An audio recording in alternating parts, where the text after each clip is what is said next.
The pilot flying beside you. She is the coach on her son's soccer team. She is the marathon runner crossing the finish line. She is your mother, your sister, your daughter, wife, in all, the trailblazers. Throughout history, women have made significant contributions to various fields, challenging societal norms and paving the way for progress, from science and technology to politics and the arts. Pioneering women have left an indelible mark on the world. Tonight, I will delve into the life and achievement of a remarkable woman who have blazed trails, shattered glass ceilings, and inspired generations to come. We have in our studio tonight one of such who have defied the odds and challenged the course of history. Ladies and gentlemen, Lagos, Nigeria, I am sure you're wondering who this person is. But before I let the cat out of a bag, you're listening to Women on Wheels here on Lagos Traffic Radio 96.1 FM. This program is brought to you every Tuesday evening at 7:30. And just so you know, this program is powered by Toyota Nigeria Limited. And my name is Taiwo Baruwa. Welcome on board.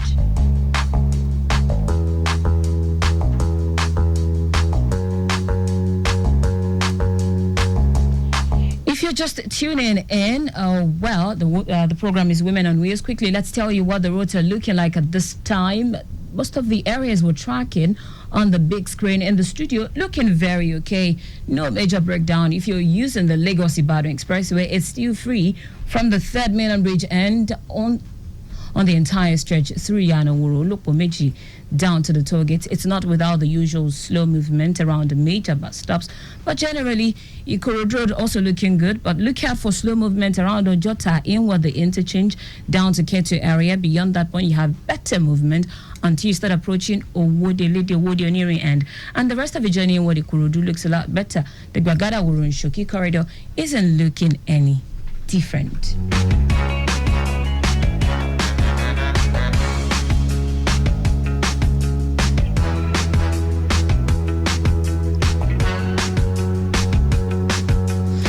I did say earlier that I have a guest with me in the studio, and I am sure someone is listening out there wondering who this person is.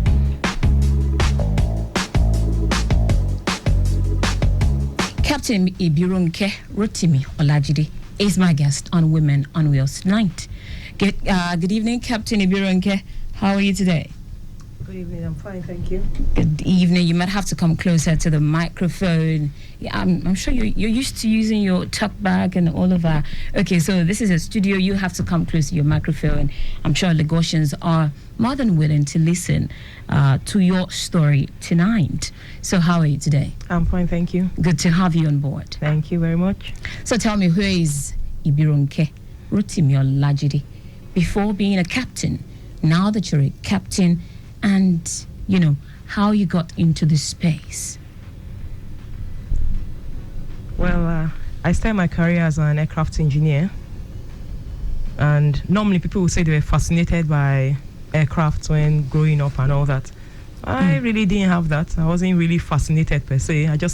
I found myself in the aviation space. So basically, I wanted a job that wasn't confined to an office. I wanted something outside an office, not at a desk. So that's where the inspiration started from. So I actually got geology at the university. But at that point, I also got an admission into the Nigerian College of Aviation Technology in Zaria. Okay. So that's where I grew up. So that's where my parents were living at that time. So I decided to give it a try. Because my mom was like, okay, why don't you give it a try and see how it goes? Because my mom is an aviation medical examiner. She's a doctor. So she was basically the one that talked me into joining the industry. Okay. So I started off as an engineer after completing my program for 3 years. Joined Aero Contractors, and Aero trained me on the Boeing 737 classic aircraft. So I worked on it for 5 years. Like I said, I always tell people, I thought to myself, if you fix them, why not fly them? So at that point, I started searching for a flying school. So I found one in the US, got enrolled, and I started my journey as a pilot. That was in 2012. 2012, okay. Yes, I spent about a year.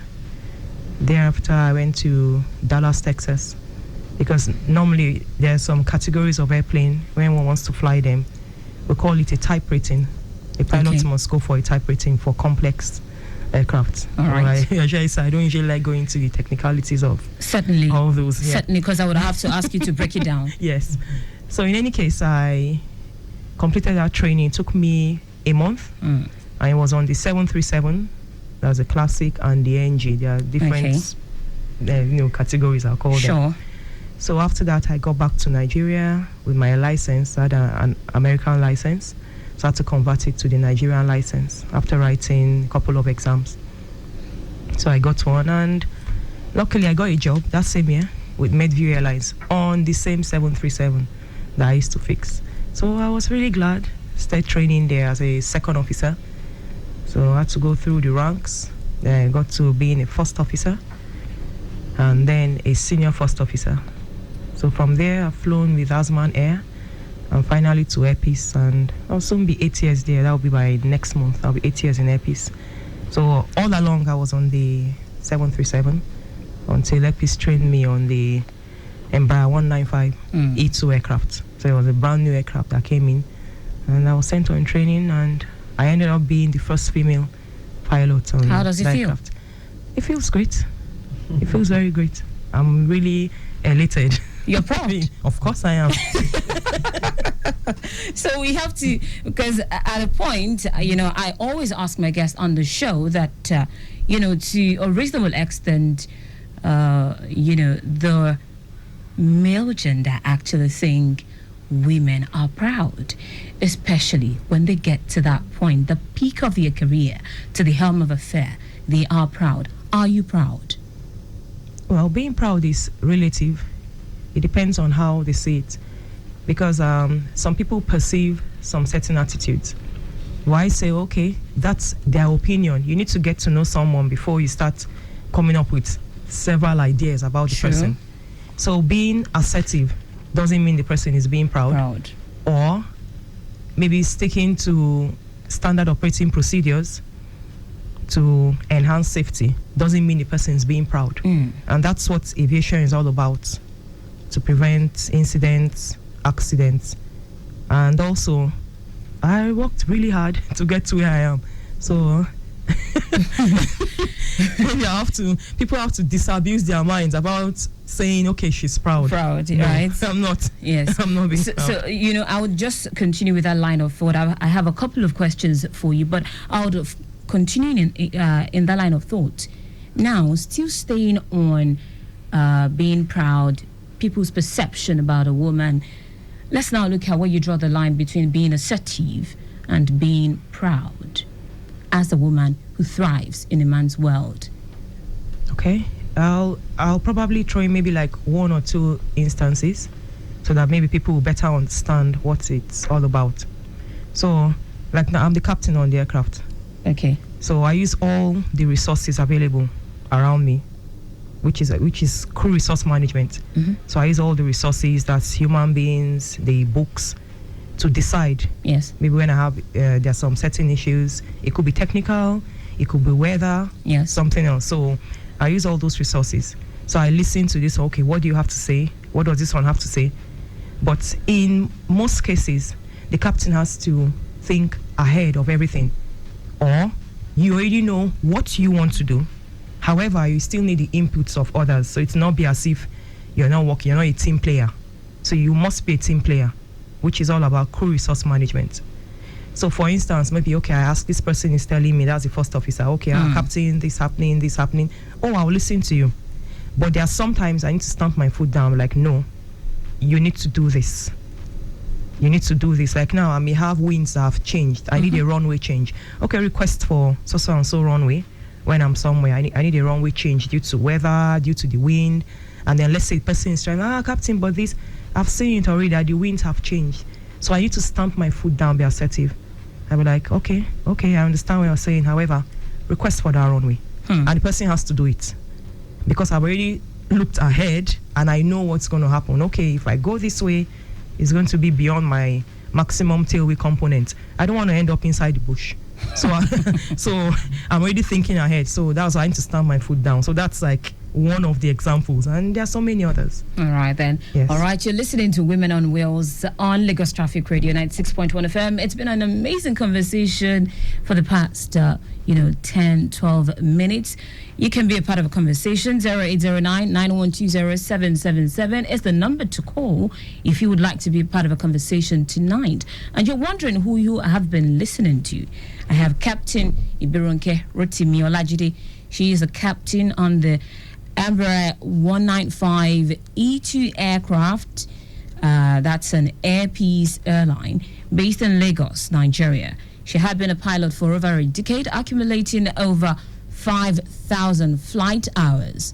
Also, she is the first female pilot and captain on that particular aircraft. Can you beat that? I mean, if you can, let's see how you do it. All right, the program is still Women on Wheels. Let me also remind you that the roads are still looking very good. Let's see if you have any fresh report from the control room at this time. For those around inner part of Ikorodu, precisely, it's still looking very okay. Sabo roundabout, you have alternation slowing you down around that area. Odongunyo, Ojubode, and the likes, still looking very good. Ogudalakbere also looking very okay. Aside, slight slowing down around the major bus stop.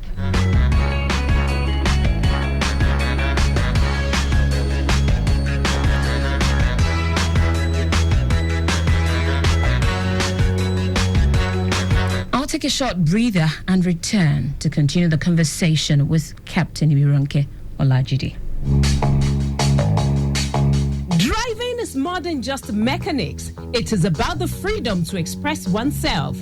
The driver's seat may seem insignificant, but it holds the power to redefine history.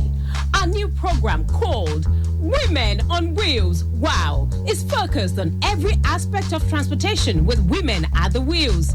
WOW seeks to inspire and motivate you on responsible driving, inform you on the regulations and etiquette in all transportation sectors, educate and expose you to the business side of the wheels industry, and also share the history of wheels with you, our dear listener. Wow! Wow, wow! Live on Lagos Traffic Radio 96.1 FM every Tuesday at 7:30 p.m. with Baruwa Taiwo. This show is proudly powered by Toyota Nigeria Limited. Stay tuned.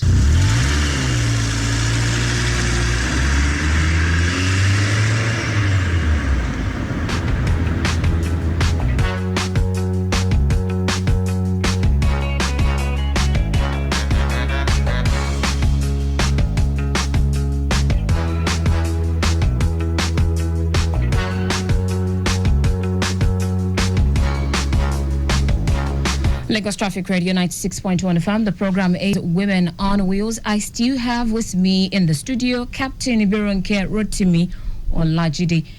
Captain Ibironke, you thrive in the transportation sector, certainly that of aviation. The transportation sector is known to be a male-dominated sector, predominantly anyways. You as a woman, exploring that sector, what are the chances of women in this sector, and how would you rate their mode of operation in this sector? Well, like you stated, it's a male-dominated industry. However, now there are lots of females that are breaking the bias, breaking the stereotype that okay, aviation is all about men. I have a couple of them right here in Nigeria, and the numbers keep increasing over the years. Unlike before, that we virtually couldn't find any female. Maybe in the whole of an airline, it's really just one female or no females at all. Yeah, I've been in an airline where I was the only female there for almost a year. Wow. Yes, here in Nigeria, I was the only female in that airline there. So the percentage of female pilots, obviously, around the world, it's incomparable compared to the male counterparts. However, women are now being more exposed to education of different kinds, different types of technicalities. So they're better informed about the aviation industry in particular. So we have women in various sectors, including the airline and also as pilots. And the numbers keep increasing right now. The numbers are increasing. The aviation sector has been existing for, as far back as, I can't even place it right now. But what do you think is responsible for the lower percentage of women in this sector in the past? Well, maybe they weren't given the chance to go to school and also to enroll in aviation. Some years back, a very long time ago, I would say, no, I wouldn't say some years back, women were not even given the opportunity to even go to school. They just feel that women are supposed to be confined at home. At home. Yes, be stay-at-home moms, to be taking care of the other house. room things. Exactly. And the kitchen things. Exactly.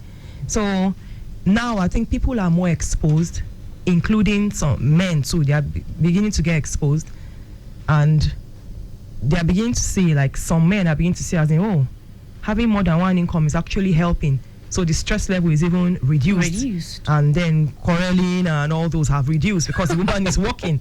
So everyone is tired. Exactly. So that's why. So right now, that's why I think we have more females in the aviation industry. Tell me about your high point and your low moment being a pilot. I think I'll start from the first time I ever got on an airplane. I can never forget the date. It was 30th March 2012. That was my first flight. What happened on that day? Oh my God. I just finished eating and then my instructor, Ronke, let's go and fly. I'm like, okay, let's go. I was excited. Oops. My first flight after going through the simulator and every other thing. And then went up. It was just some maneuvers we had to do that day. So he was showing me how the primary flight controls, how they work. You didn't throw up. Okay, that's what I'm coming to.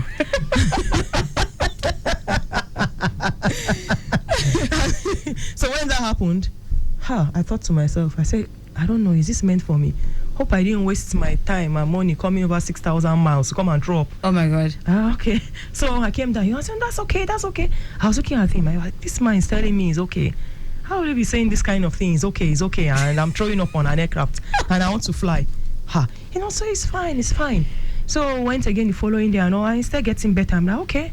So that was like, I was thinking initially, that is this for me? And also the first stage of flying, I want us to get the private pilot license first. Then we'll move on to instrument rating before getting the commercial pilot license. It was quite challenging because I've never flown an airplane before and it's quite different from driving a car. So I think that's where people usually have challenges. So they spend a little bit of more time compared to the other stages. Okay. Yes, so I spent a little bit of more time there. I started even questioning myself at some point because it was quite challenging for me. Am I going to get past through this stage? Because I need to go on a solo flight. That's fly alone. Okay. Yes, I needed to get through that stage first before getting to the next stage, before I even get the private pilot license. I was like, I have different targets. So eventually I was able to scale through and, I went for the solo flight. I was just within the airport, but it was like 2 hours. So flying like in a rectangle, call it a traffic pattern. Come in, touch and go, land, go again. So I did that several times until I completed the 2 hours. And I was really glad that, okay, at least I've ticked this one off and I can move to the next stage. So I was able to move to, all the stages until I completed the whole training. Excelling in the midst of men, how has it been for you? Did you have it easy or it was a bit challenging? Was it challenging? It was challenging. How did you navigate it? Well, I just told myself that let me start by saying my dad always says that if someone can get something, why can't you get it? Because he always say the person that got it has only one head, not two heads. So I told myself, okay, they have only one head each, so I can actually get there. And if they can do it, I can do it. But like you say, it was quite challenging because like some, men feel, what is this woman doing in our space? Can she even get through? Can she even get to the top? So I actually challenged myself. I told myself, I'm not here to compete, I'm here to excel. So I ended up getting through all the ranks till I got to a position which is the peak of my career, becoming a captain. Yes. So No offense to any career here, but I am quite aware that there are some people in the field, the HR field, yes, they are in charge of managing, human resources and all of that in different organizations. And when it comes to women affairs, in some sectors, they will tell you, oh no, women would come up with all sort of challenges. They will come up with antenatal, they would come up with clinic visits, they would come up with pregnancy, they will come up with all sort of things. How was it like for you? That's another challenge I had to face because I had both of my children. Is it the same in the aviation sector? Let's get this straight now. It is. Okay. It's the same thing in the aviation sector. So I had both of my children while flying in airpiece. so I faced same challenge, I wouldn't go into the intricacies of everything. Okay. So I had to face same challenges, and for both pregnancies I had to be off flying for 4 months.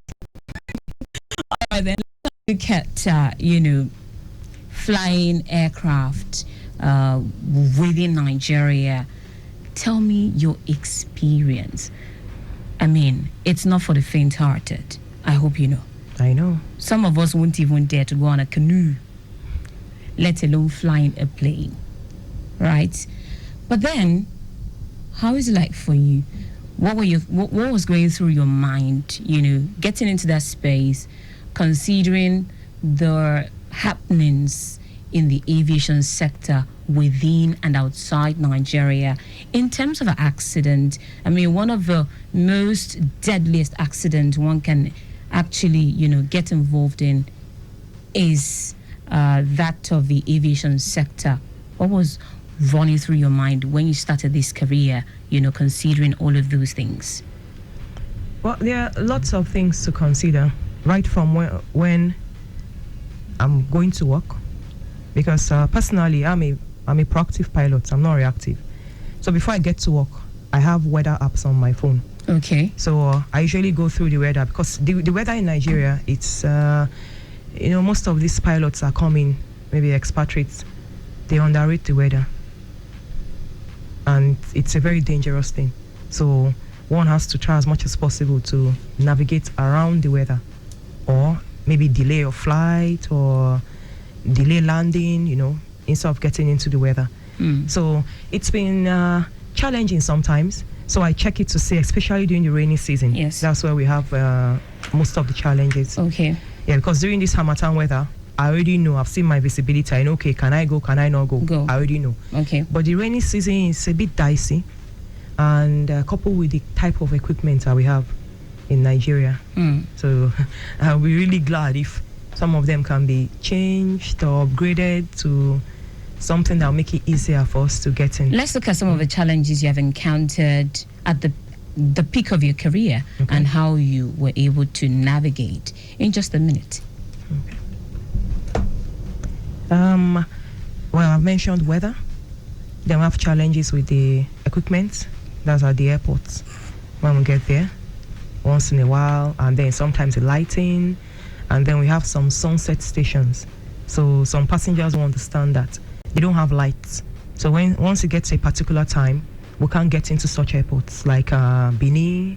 We have that there, Owerri. So we call them sunset station. Once it's sunset, we can't get into such places. So it would be nice if the runways are lit, well lit, and the equipment are calibrated and also upgraded. It will really help. I won't be doing justice to this program if I do not ask you this question before you go. What do you make of career growth for women, taking a cue from the aviation sector? Well, career growth for women. Well, I'll just tell women that want to get into the aviation industry have to be smart about their goals. So How do you mean? Okay, I'm going to delve into that in a minute. So they need to make sure that's what they actually want. Otherwise? You need to like set goals, make sure you can achieve these goals. You have to set like targets for yourself. If not, aviation is an industry. It's an expensive industry to get into. Right from flying school, it's a lot of money, especially now with our exchange rate, to get into the industry. So I'm not discouraging anyone. Of course, it's doable. One can get sponsorship or money from some place or by saving. So getting into the aviation industry, one has it requires a lot of technical skills. Yeah. So it's not about just getting into an aircraft and then some people feel just engage autopilot and then it flies you. It doesn't work that way. Yes. Let's leave it at that. Your parting shot before I let you go on the program tonight. Okay. Your advice, yes. Okay, my advice, it's for females that want to get into the aviation industry. You have to study really hard. Like I mentioned earlier, it's not about engaging autopilot. You have to be acquainted with the type of aircraft you are going to go and fly. Yes, you need to understand the systems on the aircraft and also understand the terrain that one is flying into, the airport, and of course the weather. All right then. Thank you so much. We'll leave it at that for tonight. I have been speaking with Captain Ibironke Rotimi-Olajide. She is a captain on the Embraer 195 E2 aircraft. That's Air Peace airline based in Lagos, Nigeria here. Thank you so much for being a part of the program tonight. Thank you very much for having me. All right, this is where we wrap it up on Women on Wheels for tonight's edition.